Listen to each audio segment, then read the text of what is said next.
I have the thing where I fear that I will be late to a thing, and so then I'm like embarrassingly early to the Yeah, thing. me So too. I don't think this is embarrassingly early. I think this is perfectly early. Yeah. respectably early. Okay, I'll take it. Yeah. Hi, I'm Maddie. And I'm Abigail, and this is Two writers. Many Wrongs. Today we have Meredith Lavender and Kendall Shores. They are authors of a new thriller mystery, Perfect Life, which is going to be out on July 7th. Their first book together, Happy Wife, was a read with Jenna Pick. Both books take place in the upper crust of Winter Park, which is actually where I live, so it was really exciting to read and like know where things are. Meredith has spent more than 2 decades as a TV writer and executive producer. Kendall's career spans from a nonprofit grant writer to a communications consultant. We are super excited to have them here today and specifically to learn about how their writing partnership began and how it works. Thank you so much for being here. Go ahead and jump right into it. I'm really interested to know, how do you guys write through a partnership? Because we've never talked to people that are two authors writing together. Okay. So the process is the same, kind of different writing a book as a duo. It's something that I think the first book that we wrote together, I came to Meredith with an idea and I was like, I have these things and I don't know what to do with them. Um, and obviously the second one, we started the book together. And now we're working on a third one. And we found, I think that the process continues to evolve, but it really just comes down to, we love these characters and we want to see them have the right experience, or an experience that feels really true to them. And so we try to stand in that space and do what we can to craft the story. Very cool. And how did you guys meet and like become friends? We met in the glamorous way that moms meet at back to school night. So our first grade, I was like, if it's not there, it's like a bounce house party or carpool. But Yep.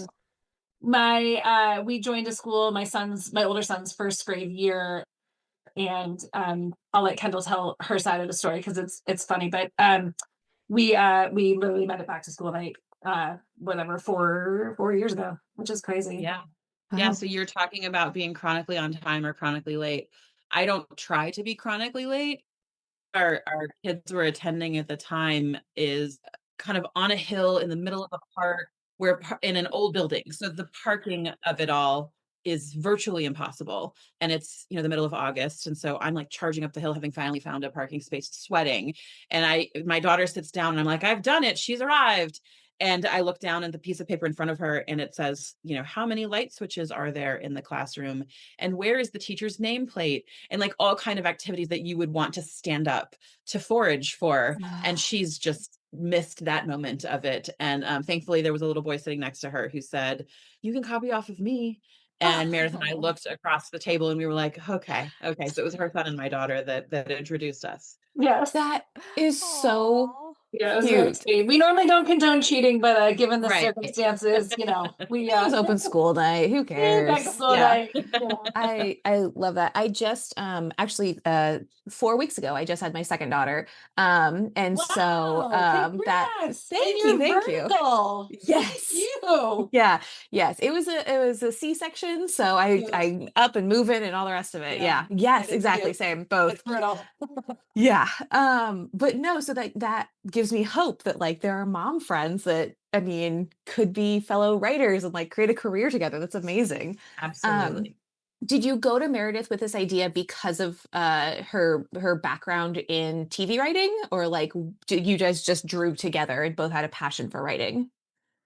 Meredith was on strike, and Oh, okay. I was working in a job that the tech company I was working for had been acquired, and I could kind of see the tide changing, and my role being less and less useful. And so we were both at a stage in our lives where, as friends, we've been friends for about a year. As friends, we were like feeling, I think you called it existential dread. And I brought to her the idea and just was like, I never finish these. I get about 20,000 words in, and then my confidence implodes and it feels really bad. And this story feels so important. And I would be devastated. I don't remember who wrote it, but there is a book somewhere that kind of plays with the idea of ideas being alive. Mhm. And that if you don't seize the moment, somebody else is going to capture that idea. And that felt for me very anxiety making, imagining Winter Park, this place where I grew up, becoming someone else's story. And so I felt a sense of urgency. And I knew Meredith knew how to finish the story because she's worked on a lot of great television shows. And so that felt like the solution to this urgency. Nice. Yeah, Meredith, I saw that you were an executive producer on The Gifted, and I love anything X-Men and was like, ah, I love that show. Amazing. Yeah, that was a number of years ago, just for a season. But it was actually I'd been to Atlanta before, but it was the first time production brought me to Atlanta, which was a long time ago, but it was very fun. And Very that show cool. was crazy. Yeah, it was insane. It was wild. So I'd love to know, so you guys get together, you decide to write this book together. What did the publishing process look like for you, as far as like querying an agent as two people? It's a good question. Our journey is a little different than I think would be the experience for another solo writer or dual writer. I've been represented at Creative Artist Agency on and off, but because anyway, and for a number of years. And my TV agent used to work. He started his career in books to film, and so during the strike, when I called him and I was like, "Hey, so I did a thing while I couldn't put the other things that I do," and I said with this a friend I'd met in Atlanta, and you know, trying to figure out where to put it, and is there an agent who wants to represent it? And so he's like, "Well, can I read it?" And I said, "Well, yeah, absolutely." Yeah. Didn't know, never know how fast a read you're going to get, just because everyone's lives are incredibly busy. And it's one thing when it's a 50-page script. This is a 300 and something page, manuscript. Yeah.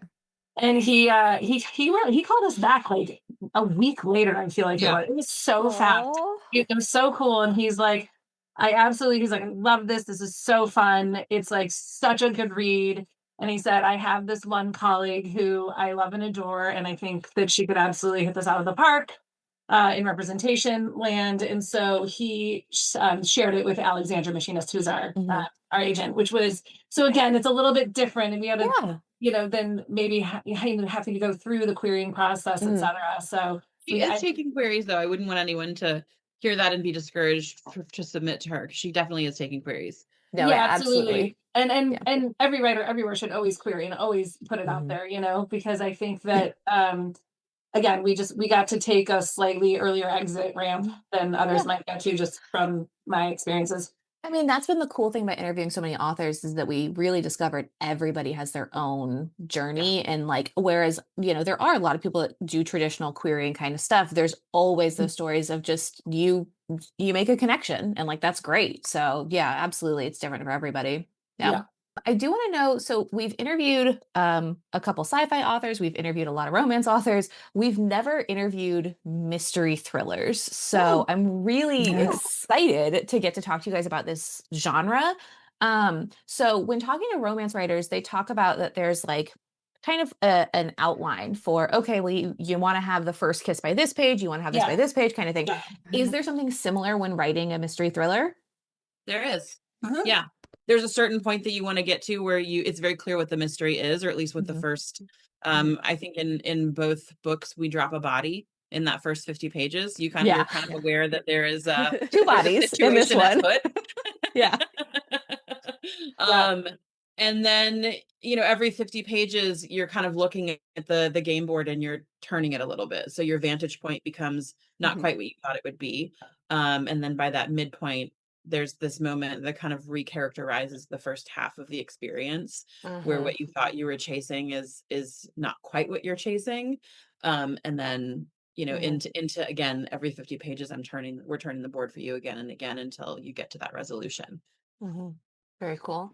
Yeah, I think it's about the thing we learned the most, I think, going through the editorial process of Happy Wife was kind of like where our editor, Natalie Halleck, where she was changing the pacing by it wasn't that we were like wholesale getting rid of things. It was like we were just moving order, and we were kind of shifting things a bit in a way that I think it was really educational for both of us. And we were like, oh, amazing. So it's not that the piece was wrong, the piece was in the wrong place. And so I think it was really interesting, even on like one of the very first early edits with her, there was like, she started moving some bigger pieces around, and then all of a sudden you could just kind of see the pace picking up steam, as opposed to, and like it was all there, but it was that part, I think it was really educational for both of us to kind of understand pacing similar to a romance. Truly, it's the same thing. It's like you want the reader to be like arcing, turning pages to a thing. Yeah, Whatever exactly. the thing is. Since we're talking about like pieces in different areas, can you talk about like how does the mystery work? Do you know exactly what happened and you work backwards to like put clues? Like how does that how do you build that? So much depends on a red wheelbarrow. I mean, I think for book one, we knew Will was going to go missing. We knew how that was going to resolve. Who is responsible for the crime at hand changed as we were drafting. Really? Yeah. It's really Oh, interesting. wow. Yeah. I don't want to give it away for those Yeah, that of haven't course. read it. I think with book two, I don't think we knew anything. I think it changed so many times. Yeah. I think if Yeah. anybody's writing their sophomore Very novel, we would just interesting. like to tell you that it's every book is different, and book two was really hard. Yeah. Okay. And it's okay for it to be hard because it got to a really good place. But Well, Yeah. just as far as book two goes, I love, there's a lot of things that I'm really loving about it. The back and forth between Winter Park and California is so interesting, and like just keeping that kind of pacing. It almost feels like a frame story kind of falling back into it. Like I know it's not technically, but it kind of feels like that, which is really nice. But also there are so many characters. And at first I was kind of like, okay, now which one's Nora, which one's Gemma, which one's Autumn, which one's, kind of thing. And now, getting through it, I'm like, okay, so who did it? Like, and there are so many characters to choose from and like so many different motivations going on that like it kind of spun me in a circle. And so it's almost like a comfort to know that you guys were also kind of pointing the finger, being like, okay, now who did it exactly? Totally. Because that's what it feels like reading it. And the hard part about mystery always is how do you have your reader in on it, but at the same time hide the ball from them, but not hide the ball from them in a mean way, but in a like, we hope you experience this book, and then at the end you're surprised, right? We hope you don't. And so the art of like not tipping your hand, but at the same time, Kendall and I both tend to err in the direction. It won't necessarily always be that. I should say we have to this moment. In the direction of like not having like Deus Ex new character in the third part of the, in the in the book, because we like it to be more that you're looking around the room being like, who's the killer at the table or who's the killer at the party? And just because some styles of writing allow for that and it's okay. But I think we wanted to be really specific about at least letting the reader feel like they were in on it, trying to solve it with us at the same time. So we really bonded over a love of 90 noir mystery movies. And I feel like you can kind of see that you meet the players pretty early on, and then the story of what happens changes. And I think book two was extra complicated because we chose to stay in the world and so retain some of those characters and some of those artifacts and then build on them, which was a real challenge for us in a positive, like challenge yourself to grow good way, but definitely difficult. And we learned too, I think interestingly enough in that book that we had kind of figured out partway through writing, and we were already even in a tutorial to at a certain point where like we knew who we wanted book two's book to be. But at that point, we'd already planted flags. And that's the other thing when you're writing inside a serialized universe, it's like all of a sudden we're finding even in book three that we're like, well, we said this already, so we're going to have to write into that and figure out like how those pieces fit together. And there's always an answer. Like the good news is you find it. Sometimes we're like, oh man, I should go back and change that from like 4 months to 2 months. Timeline problem. But we're figuring it out. But I think that when you write serialized world, you have to almost be you don't want to be thinking ahead so that you box yourself out of the story you're trying to tell now. But at the same time, you do have to kind of think a little bit ahead and around the bend, just to know. Yeah. Well, and when I started Perfect Life, I didn't know that it was a sequel or serialized in that same world. And so, it definitely felt like I was jumping into the deep end a little bit, but you guys do such a great job of giving context to everything. It doesn't feel like over-explanatory, but it also doesn't feel alienating at all. Like it's very much like you are coming into an established group of friends or an established group of people. And it was a very lived-in world. And then you guys start talking about the mystery, and I was like, oh, that's what the first book is about. So now, of course, I want to go back and read the first book. Nice. Yeah. So like it was very kind of cool to feel like this is a very lived in world and these characters have history together. But it's, I would tell anybody like, you don't have to read it in order, but you should read it in order. Yeah. We endorse that. Yeah. Yeah, And definitely. we try to be thoughtful about like breadcrumbs and treats for rereaders, but at the same Yeah. time trying to make sure that the book is standalone, Yeah. which is also Yeah. hard when you're in a serialized universe, right? So it's Yeah. but I think we hope that with Perfect Life there are people who have read, there are going to be little moments that they're going to be like, oh cool, that's what that is, oh they're back, or oh Yeah. just Yeah. tapping to it. Yeah. No, I'm really excited to It's go really back fun. and read the first one because I like these characters so much that I'm like, I want to know what happened before this. When I have beta readers for my novels, one of my favorite things to do is ask them, if this were to be turned into a film or a TV show or whatever else, like who would you cast as this character? Just because I feel like I'm not great at describing my characters, so it helps give me something. So I'm especially interested with, your history in the TV universe. One, uh, would you want this to be made into a movie or a limited series or a TV show if, you got the green light for that? And then two, are there any actors that you would want cast? Because in my mind, Bo is Glenn Powell. Like that's just who I'm picturing. Nice. That's awesome. Yeah, I mean, I think it was funny. With a 28-year-old lead in the first book, Yeah. with Nora, it's an interesting thing of like, and then speaking a little insider baseball, the business of like who's somebody that is interesting across all streamers and all, like who's a star at Apple and who's a star, etc. Right. It's interesting. And where Yeah. we landed, there were so many people to like. There were so many people that we threw back and forth to each other. And where we really landed ultimately was that we needed a time machine because we wanted to go back in time and cast a young Katie Holmes as Nora. That'd be Yes. great. That would be so good. She has both the incredible, sweet surface, but like also has a lot of depth as an actor. And so I think she could have pulled off the arc that Nora goes through in that book. So that's where we landed ultimately. We were just like, she kind of became our true Yeah. Nora. Nice. Who would be your Um, SD? I don't remember where we finally landed on SD. Steve's kind of, I feel like ethereal in all of the good ways. Like I think Riley Keough could do it. I think Brenda Song could do it. Like I Yeah. feel like there is Yes. something to her grit that you Yeah. actually, as long as you find a cool girl, Mhm. like SD Yeah. is a cool girl to her core. Yes. But I She's think so that look, glamorous. yeah, Mhm. yes, Yeah. yes. Which, yeah, I think there are a lot of women that embody that across like the Yeah. spectrum of actresses that are out there right now. Yeah. Mhm. Very So- cool. I always think it's interesting with characters just because, again, reading all of these, I'm like trying to picture people, but Bo so far is the only one that's like really stuck in there. And I love I don't that. know why. I just feel like Glenn Powell really. He gives Glenergy. He gives Yeah, off right. Glenergy. Yeah. What is Exactly. she? Florida surfer. Yeah, exactly. I love He that. does. He totally does. Yeah. Yeah. That's great. I love that.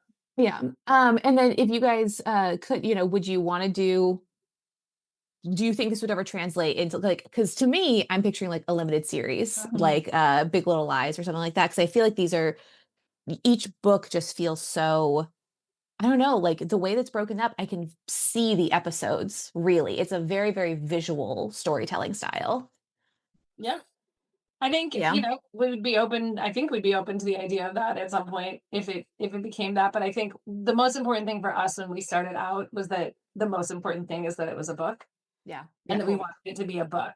Yeah. I think partly because that had been Kendall's like lifelong goal dream, like wanted, and then for me, it was the piece of like, I'd always wanted to write a book and just had, gratefully, thankfully hadn't had time with and so I think for us, it was just so important to me that it was like for both of us, but especially me too, like it had to be a book. Like it had to be a Yeah. thing that it wanted to be. Mhm. I talked a lot about writing that like a book is not a TV show and a TV show is not a book. And so even when I'm adapting a couple novels right now and it's the work you have to do to like pull it apart to put it back together as a TV thing is really different. So I think for me, just having like the first tangible thing that like, I have a lot of dead pilots on shelves in Hollywood, and I have like a Yeah. physical thing I can hand to like my parents and be like, it's the whole thing. And if Yeah. that's all it ever is, that's incredible. Like what a gift.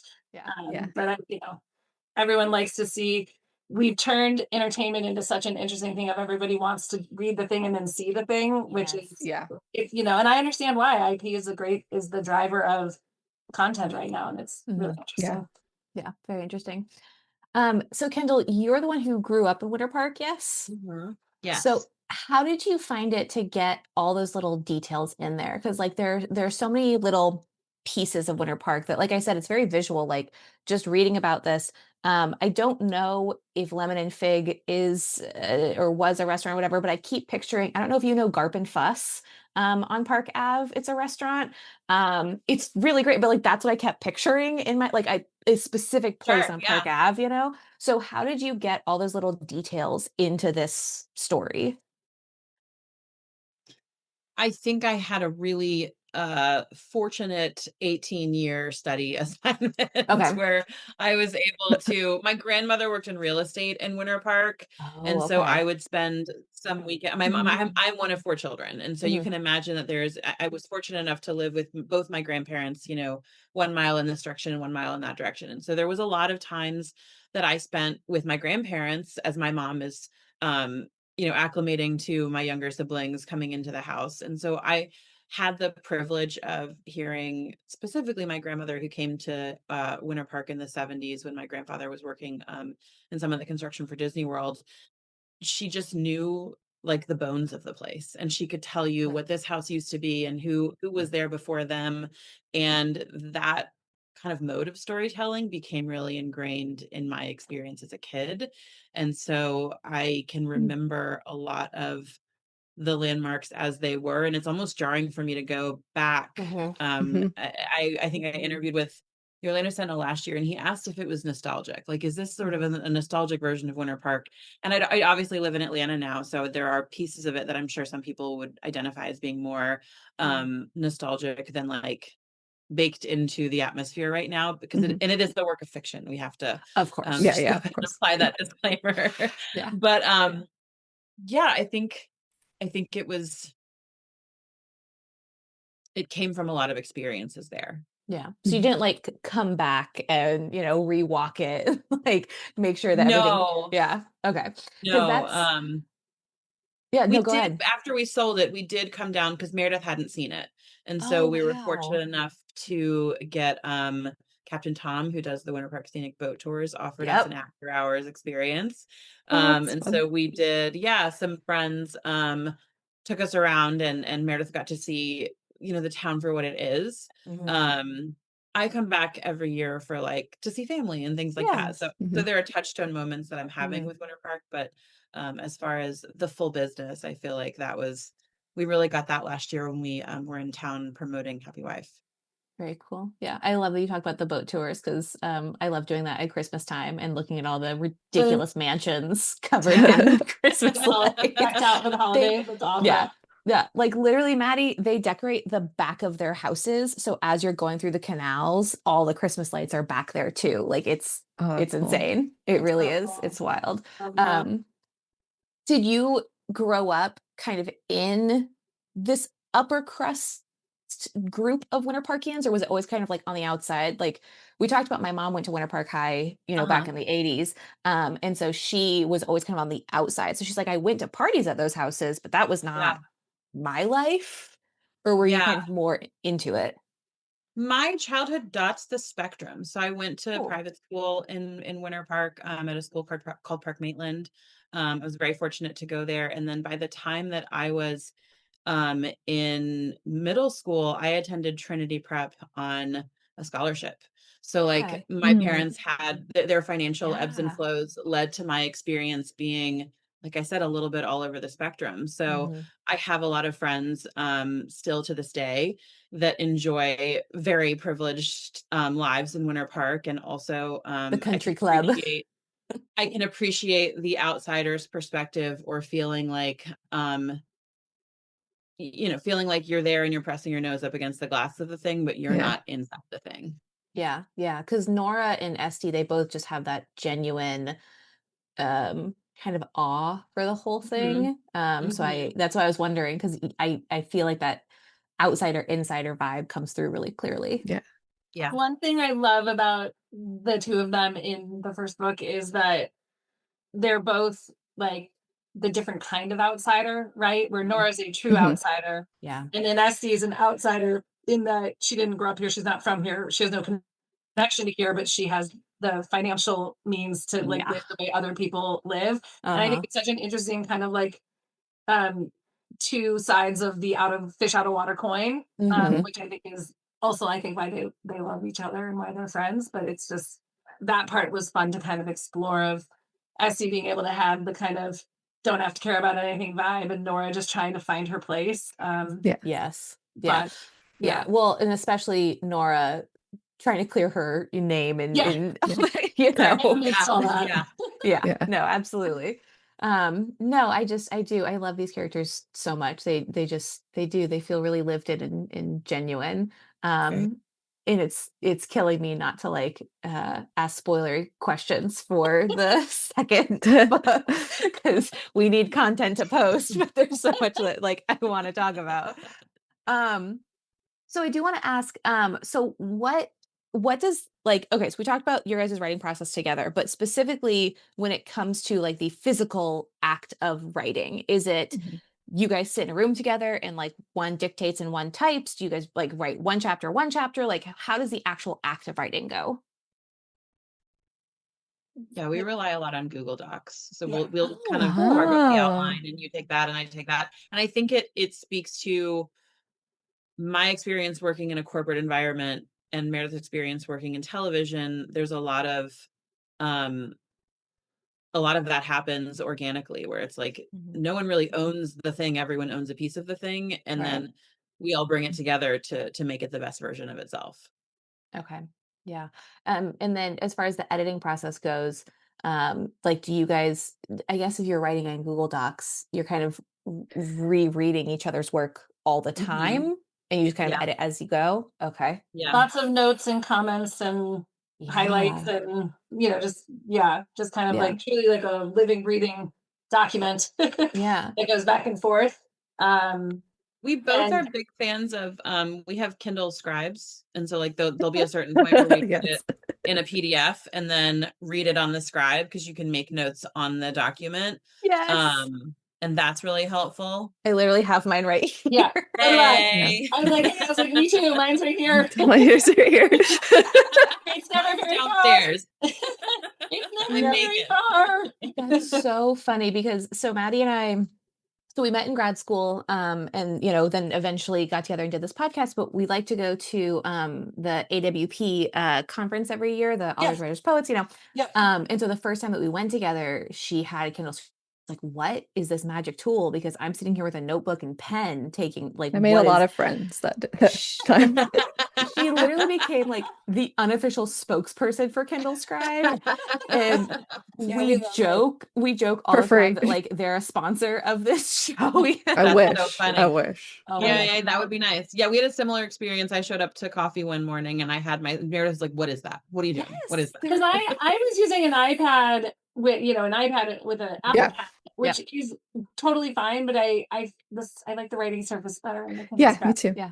Just the touch of it. But I end up using a little bit of both because screenplays are easier to read on an iPad for a million reasons. But anyway, but yes, my scribe it goes everywhere.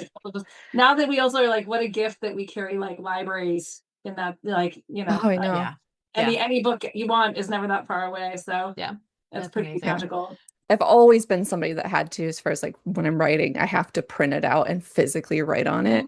And I hated all the trees I was killing because you're writing a novel, that's a lot of pages you're printing out. And if you're constantly rewriting anyway, so the Kindle's been really great for that because you still have that experience of being able to write directly on it. I don't know why my editor brain doesn't work as well on the screen. It's a different kind of, I find I do that with all of my work where I'll edit on screen and then like what Kendall said, at a certain point, it has to be a different interaction with the material.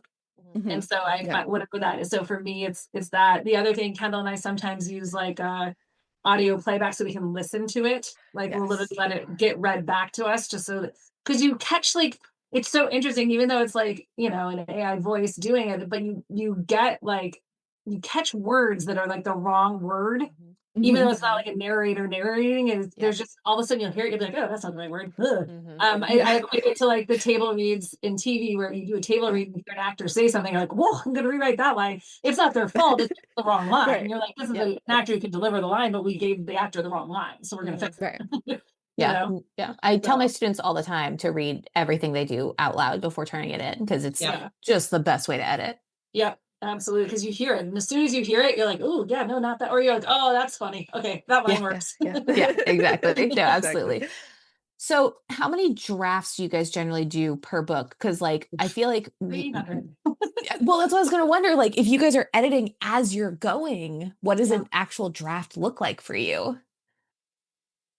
We do a lot. There are lots of. I mean, Okay. look, we have the benefit when it passes through two people. It's like nobody ever really reads a first draft of ours Right. in a weird Right. way. Mhm. It's like I think it's the advantage of having a partner is that you end up with something slightly more polished just because it's filtering through to Right. Yeah.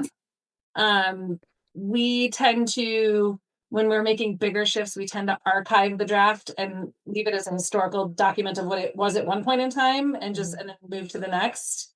Yeah. But there are lots again because there are two of us. You're passing it back and forth. Yeah, I think because we have this like work in progress versus archive thing, the number is like in the 50s or 60s because it's like, especially with mystery and learning what we have about pacing and cadence, you get to a certain point where you know what you know and you're trying to pace out what you know for the reader. And then you're like, you know what? If I withheld this piece but move that piece over there, and then that's a huge lift and shift. But that could happen in the first half, could happen in the first chapter. I mean, I feel like the first chapter gets rewritten 30 times, 40 times. Yeah. Did this book always open as explosively as it does now with a body in the pool? Yes. Yes. Yes. Okay. That was Okay. always our Always prologue. opens. Yeah. Okay. Yeah. But the first chapter, the first draft was there's a bit that Essie has TP'd Carol Parker's house. And the first chapter used to be them actually TPing the house and you seeing her relationship to Polly and the town as they're streaking their way back. And what we found, I think what's great about Natalie, our editor, is that she never kills the thing, she just kind of folds it in. And so Emma Brody, who wrote Into the Blue, we share an editor, and she did an interview recently where she said that the like final draft of Into the Blue was like 180,000 words or something like that. And so they call what was published the remix edition, and it's so Natalie. And she's like, if we were going to share any lost scenes, they wouldn't be lost, they would just be longer. And I feel like in the editing process where we got to was this can live in a brief moment in her, recall versus seeing the whole scene out. Yeah, absolutely. I love her relationship with Polly too. Like it reveals so much about Esty as a person that I just love it. It's great. So as you guys have continued writing this series, do you feel like you get a better grasp on the pacing each time? Like, do you guys wait for Natalie to be like, no, this is great? Or are you always kind of like, no, let's move this puzzle here and move this puzzle here and, kind of thing? I think we're always challenging ourselves to make it different. And I think that means we don't get to hold the template too close. Cool. So in the case of the third book, it's a cold case. And yes. So Party Planner Autumn has been in Winter Park for a long time on a very specific mission. And the active pacing that out, where Nora and Essie are more reactive characters, like they think they have it figured out and then plot comes along and like, no, you don't. And I think in the case of Autumn, she is running a different game, and so like we're learning all over again, which is fun and also has its own existential dread. Yeah. Yeah, because it paces differently if you're still trying to hit those like benchmark card turn spots in the book, they just pace really differently than Will missing or a body Right. dropping or it hits different. So it's trying to figure out yeah, exactly what those turns are when you're dealing with something that Mm-hmm. passed. Yeah, Yeah. that's so interesting. I'm also really excited to hear the third book is about Autumn Yeah, I know. because she's been a fun character that's been like off to the side, and I'm excited to have more about from her because that's really cool. We How do like you to guys? say we like to say about her the beauty of Autumn is that she's everywhere and nowhere at the same time.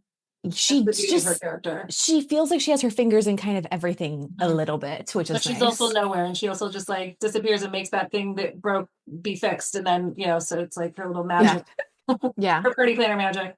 I was gonna say I have a friend who used to be a wedding planner in the Winter Park area, like planning the Four Seasons out at Disney World Yeah. kind of thing. Yeah. So like in that tier, Yeah. and I was picturing her the whole time of like I know all the gossip, but I'm not in the gossip. Yep. So Mhm. yeah, cool. Mhm. Mhm. How do you guys decide who the next book is going to be about? This one, I think, interestingly enough, no, the reason these three came, like Nora's was Nora.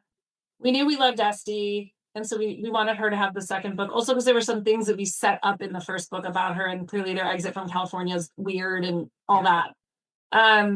I think we turned to Autumn because she's another, like, she's fish out of water, right? So she's our third kind of in this batch, like our third character who you hopefully enjoy elements about her, but she also is somebody who's not of the world, but now she's deeply in the world. And so I think for us that it made a lot of sense for it to be hers next. Mhm. We pitched Autumn when we pitched we signed a 2-book deal, but we pitched Autumn as part of that conversation. We were like, this would be how we foresee it continuing. So I think Esty and Nora, in an interesting way, are like two sides of the same coin. Like they both have the dream life, but what that looks like and what that's built on is different. And then Autumn is, like Meredith was saying, a continuation of this sort of fish out of water experience. So I think if folks love it and we were privileged enough to be asked to do another one, it would have to be probably a reboot of the world because it's become a little bit complicated to stack so much mystery on top of mystery. The third book has been fun too, though, because as the more you write in a serial world, the more you get to like also like introduce new people and like utilize your cornerstone characters a little bit differently. And then you can broaden the world a little bit. So I think that's been fun for this book as well, is kind of opening up the butterfly map one more page. Yeah. On arc. Yeah, definitely. Well, and especially like you guys said, Autumn's not quite in that inner circle, whereas I feel like Esty's kind of right in the middle of the in the thick of it. circle. Yeah, exactly. Every time she talks about Tippy, I'm like, oh God, we all know a Tippy. I do love a Tippy, man. She's delightful because we all know one. You're Just has absolutely right. nothing to lose. Nothing. Just doesn't care. So I would love to know, what does your writing community look like? Do you guys have other writers kind of in your life in the same stages of publishing books and stuff? We have a mix. So actually it's fun. We have a group that we have coffee like once a month, and the other three writers are non-published writers as of right now, but like all kind of at the have put pen to paper a million times over and are talented and kind of finding their way. But we do that, and then we also have published author friends as well. Some here in Atlanta, and then some kind of around the country. So we kind of have a mix, which is nice. Do you But I guys always think that it's great to have writers to, I don't know, and like, look, I've been doing this a long time, but there's always something to learn. And there's always something to learn about process, and listening to other writers' processes that you're like, interesting. Like, I have never thought of that. I should try that. Yeah, I mean, that's one of the many reasons why we love doing this podcast, is just the opportunity to talk to other writers. It's the thing that Maddy and I miss most about grad school. Always getting to talk about the process. Yeah. Do you guys share like drafts or beta read each other's works at all, or is it just kind of like you guys and your editor? The first book we definitely did. Like the first book, I know, like Meg, a bunch of them read. Meg definitely I don't think so. Yeah. No, she didn't. She didn't? No, she read Esty. Oh, there we go. I'm like, I knew she read somebody. Yeah. Um, We had beta readers, like my at the time assistant, who's now a writer in and of her own right, which is amazing. She was really, really lockstep with us on the first book, and she's a phenomenally talented writer and reader and editor. And so she read every single draft, literally every draft, Oh, wow. which That's was such a awesome. gift. Yeah, and it was amazing. And then we both had a couple of like our closest inner circle friends that we asked to read as not as writers though. We asked them to read as readers. You know what I mean? Just because I think for us it was, does it sound like one person writing the book? Does it sound like one voice? Does it sound like, do you like these people? Is it funny? Do you enjoy it? Yeah, Are you right, of course. surprised? Yeah, yeah, Yeah. yeah. That's always a struggle with beta readers is Yeah. I mean, I can't speak for Maddie, but I'm pretty sure both of us, like, we have some writer friends who can beta read, but a lot of it Yeah. is just friends who are reading as Right, yeah. readers. Yeah. And I love the writer feedback, but I feel like the reader feedback is sometimes a little more valuable because the Yeah. writers can, get a little prescription-y at times. Yeah. No, totally. Yeah. Every writer's an editor. Mhm. Also, We yeah, can't help yeah. ourselves. We can't help But ourselves we have to. realistically. I ourselves. would. Yeah, No, exactly. totally. Exactly. Nice. I love that. Maddie, you want to ask the last one? Yes. Our last question is always, if a writer would take one piece of advice from this podcast, what would you want it to be? I think it's, for me, as somebody who like has been writing for a really long time, it was like trying the new medium, doing the new thing, pushing like outside the boundaries of 52 pages of a script, and like taking the plunge and trying something. One thing I'm working on right now, I'm pushing myself to write a short story. It's daunting because short stories are so hard. Yeah, they are. Yeah. They're so hard. But I'm just pushing myself because I know how to write a script. I now know how to write books, right? Like, again, I'm still new Yeah. at it, but like Of I course. understand the process. And so I think taking away, like pushing yourself to do something that you maybe makes you uncomfortable or whatever, but what you learn from that, and even if what you write you hate, it's like I always tell writers, put it in a drawer, because inevitably, like, there's going to be a day you're doing something else, and whether you bring it back out because you have the answer, or you bring it back out because you're like, I'm going to steal that character because that character belongs in this Yeah. story that I'm working on. Yeah. So like, I don't think you ever write anything not worth holding on to. So Yeah. I would say, but yeah, trying new mediums I think is important. Love that. Love that. And Yeah, I we'll think give I an would, advice. I know that you all, I've listened to some of the episodes. I know that you all have been challenging yourselves to query and to put yourselves out there. And I think that's the real magic of writing. And I would say just keep going. Like, my advice would be, the time is going to pass either way. And so these moments where you feel like, oh, it's not time, or I don't know, or I haven't decided. For me, the real push and urgency came from turning 40 and realizing that the time passes either way. And so Yeah. to just get started and keep going, and don't let the bastards get you down. Yes. I love that. I love Exactly. that. But also, I now want to put up the time passes either way on my like vision board. So like Yeah. that's such a great Yeah. quote. It really is. Yeah, it really does. Well, thank you both so much for being here and talking to us.